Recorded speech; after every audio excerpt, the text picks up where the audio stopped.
अगर आप दिल्ली यूनिवर्सिटी में पढ़ना चाहते हो तो सीयूईटी 2025 की फॉर्म फिलिंग में एक भी ऐसा सब्जेक्ट मत लेना जो आपने क्लास 12th में नहीं पढ़ा है। इस वीडियो में मैं आपको अपनी सीयूईटी फॉर्म फिलिंग का एक ऐसा सब्जेक्ट कॉम्बिनेशन बताऊंगा जिससे आपको मैक्सिमम दिल्ली यूनिवर्सिटी के कॉलेजेस के लिए आप एलिजिबल हो जाओगे। और इसके बाद मैं एक ऐसे डाउट भी सॉल्व करने वाला हूं जिसके कारण आपका पूरा साल बर्बाद हो सकता है और एडमिशन भी कैंसिल हो सकती है। और ये डाउट मुझसे बच्चे अब भी पूछ रहे हैं कमेंट्स में, तो इस वीडियो को ध्यान से देखना।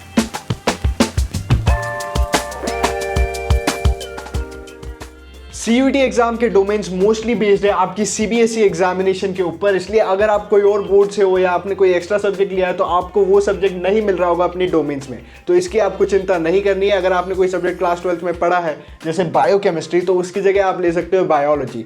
पॉइंट ये है आपका 50% सिलेबस सेम होना चाहिए, जैसे बायोकेमिस्ट्री और बायोलॉजी का सेम होगा। और ये दिल्ली यूनिवर्सिटी वेरीफाई भी करेगी, तो ये आप खुद से भी वेरीफाई कर लेना कि मेरा 50% सिलेबस सेम है क्या जो सब्जेक्ट मैं ले रहा हूँ उससे। 2025 में दिल्ली यूनिवर्सिटी के लिए बेस्ट सब्जेक्ट कॉम्बिनेशन है एक लैंग्वेज 3 डोमेन प्लस एक जनरल एप्टीट्यूड टेस्ट, जिससे आप सारी दिल्ली यूनिवर्सिटी के कॉलेजेस के लिए एलिजिबल हो ही जाओगे। मैं बताता हूं कैसे। अगर आप एक लैंग्वेज लेते हो जो आपकी क्लास 12th की है, 3 डोमेन लेते हो, तो उससे आप ऑलरेडी एलिजिबल हो गए सारे बीए कोर्सेज के लिए, बीए ऑनर्स के कोर्सेज के लिए, बीए प्रोग्राम के कोर्सेज के लिए। उसके लिए अलग कॉम्बिनेशन भी है जनरल एप्टीट्यूड टेस्ट के साथ। लेकिन अगर आपको बीकॉम लेना है तो आपको एक लैंग्वेज प्लस 3 डोमेन से फिर से एलिजिबल हो सकते हो, लेकिन इन 3 डोमेन में से एक होना चाहिए अकाउंट्स या फिर मैथ। तो इन दोनों में से या फिर वाला सीन आ रहा है। लेकिन आपको ये ध्यान रखना है कि आपकी कोर्स के लिए जैसे बीकॉम ऑनर्स के लिए अकाउंट्स या फिर मैथ्स कंपलसरी है, इको ऑनर्स के लिए मैथ्स कंपलसरी है, फिर और कोर्सेज में जाए हम बीएससी के तो उसमें बहुत सारे कोर्सेज के लिए फिजिक्स प्लस केमिस्ट्री कंपलसरी है,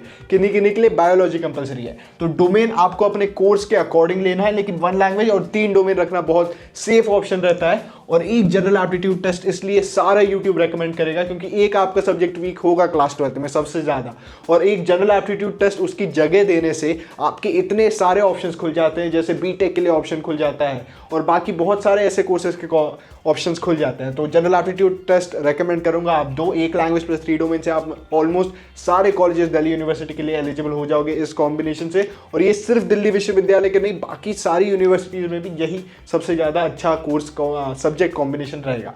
तो इसको फॉलो करना। और एक और बात, ये डाउट बहुत बच्चों का आता है इसके बाद में जो बताने वाला हूं, तो इसे अच्छे से सुन। बहुत सारे बच्चों का ये डाउट होता है कि भैया मैं साइंस स्ट्रीम का हूं, मेरे 12th में सब्जेक्ट फिजिक्स केमिस्ट्री और मैथ्स है, तो क्या मैं हिस्ट्री पढ़ सकता हूं या फिर पॉलिटिकल साइंस पढ़ सकता हूं 1.5 महीने में और सीयूईटी एग्जाम दे सकता हूं उन सब्जेक्ट्स में, क्योंकि मुझे ये और आसान लग रहे हैं। तो यार आप ये बिल्कुल नहीं कर सकते हो अगर आपको दिल्ली यूनिवर्सिटी आना है। सीयूईटी की गाइडलाइंस तो आ गई है कि आप कोई भी सब्जेक्ट ले सकते हो जो आपकी क्लास 12th में नहीं था, लेकिन दिल्ली यूनिवर्सिटी की डीन ऑफ एडमिशंस ने ये बात बहुत क्लियरली बताई थी कुछ महीनों पहले कि 2025 में भी आपको बस वही सब्जेक्ट देने जो आपने क्लास 12th में पढ़े हैं। वो सोचते हैं कि आप 1.5 महीने में नया सब्जेक्ट कैसे पढ़ पाओगे, और इसलिए जो सब्जेक्ट आपने 2 साल से पढ़ा है उसी सब्जेक्ट में आप सीयूईटी एग्जाम दे सकते हो, लेकिन आप बाद में जाके हमेशा कोर्स बदल सकते हो। जो कोर्स आपको चाहिए वो आप पढ़ सकते हो दिल्ली विश्वविद्यालय में आके। लेकिन उसके पहले अभी ये बात अच्छे से समझ लो, सिर्फ क्लास 12 सब्जेक्ट्स ही आपको पढ़ने हैं। मेरे पास क्लास 12th में एक एडिशनल सब्जेक्ट था जैसे फिजिकल एजुकेशन, इकोनॉमिक्स, जो मेरे 5 सब्जेक्ट्स के अलावा था। तो क्या मैं ये सब्जेक्ट सीयूईटी में ले सकता हूं? तो डीयू बहुत क्लियरली बोलता है अगर आपने ये सब्जेक्ट क्लास 12th में पास किया है तो आप उसकी एग्जाम सीयूईटी में दे सकते हो। तो आप अगर अपने एडिशनल सब्जेक्ट की एग्जाम दे रहे हो बोर्ड एग्जाम्स में, तो आप 100% उसे ले सकते हो सीयूईटी एग्जाम। और यार अगर आपको वीडियो पसंद आया है और बहुत हेल्प हुई है तो चैनल को जरूर सब्सक्राइब कर लेना, क्योंकि चैनल पे आपको बस जेन्युइन अपडेट्स मिलेंगे। हम दिल्ली यूनिवर्सिटी बैच स्टार्टअप है, यहीं पे विश्वविद्यालय में है, तो आपकी बहुत मदद हो जाएगी। सब्सक्राइब कर लो और नेक्स्ट कोई भी डाउट होगा कमेंट्स में डाल दो, उस पर वीडियो बन जाएगा।